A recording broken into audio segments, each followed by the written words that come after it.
rassurer la personne sans vous justifier en permanence.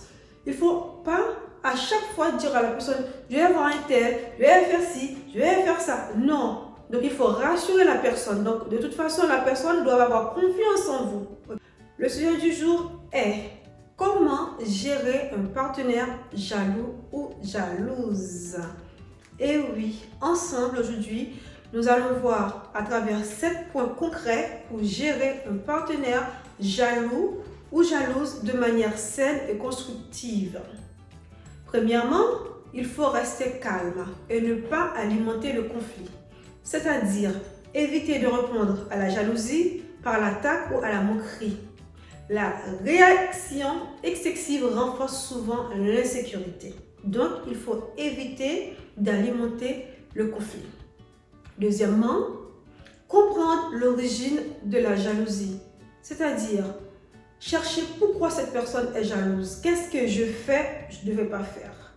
Est-ce lié à un manque de confiance en soi, à une blessure passée, à une trahison antérieure? Comprendre la source aide à mieux gérer la situation présente. D'accord? Donc, il faut savoir, est-ce que cette personne a été déjà trahie dans le passé? Cherchez à comprendre la source, la raison pour laquelle cette personne a ce comportement. Et troisièmement, rassurez la personne sans vous justifier en permanence. Il ne faut pas à chaque fois dire à la personne, je vais voir un tel, je vais faire ci, je vais faire ça. Non. Donc il faut rassurer la personne. Donc de toute façon, la personne doit avoir confiance en vous. Ok? Donc rassurez et restez sain. C'est-à-dire en revanche, se justifier à chaque fois, ça fait que, tu vois, il y aura beaucoup plus de soupçons. Donc il faut rassurer et sain. C'est-à-dire, voilà, tu penses ça, mais ce n'est pas ça. Vous pensez ça, mais ce n'est pas ça. Et puis ça s'arrête là. Mais il faut arrêter de justifier pour tout, à chaque action. Arrêtez de vous justifier. Quatrièmement, il faut poser des limites claires. C'est-à-dire que la personne est jalouse. Ça, c'est une chose. Mais aussi, la personne ne peut pas servir de ça pour empiéter sur votre vie. C'est-à-dire, je vais vérifier votre portable. Tu vas où? Tu es avec qui? Tu fais quoi? Patiti patata. Il faut savoir poser des limites. Stop. Parce qu'à un moment donné, ce sera plus de la jalousie. Cette personne devient toxique.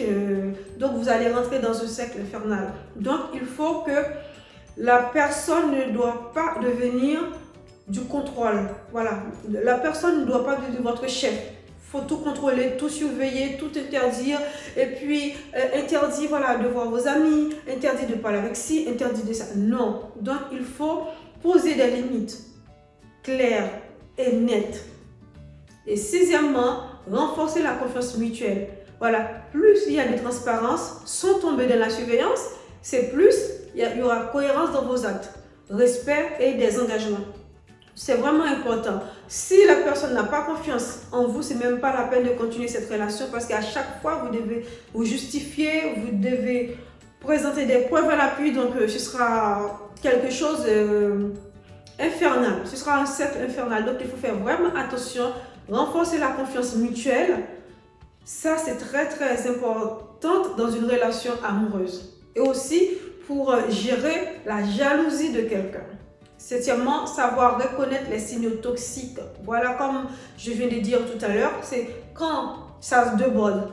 Tu étais avec qui? Tu fais quoi? Des caméras de surveillance, interdit de parler avec des amis, il faut ne plus parler avec ci, il faut ne plus faire ci. Donc, la personne va chercher en sorte de vous isoler. Là, il faut faire vraiment attention parce que ce n'est plus de la jalousie.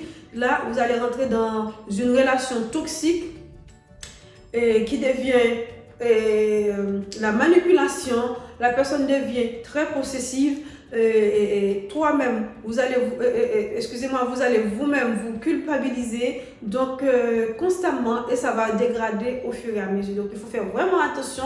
S'il y a une chose à retenir, premièrement, il faut rester calme et ne pas alimenter le conflit. Deuxièmement, il faut comprendre l'origine de la jalousie. Troisièmement, il faut rassurer sans vous justifier en permanence.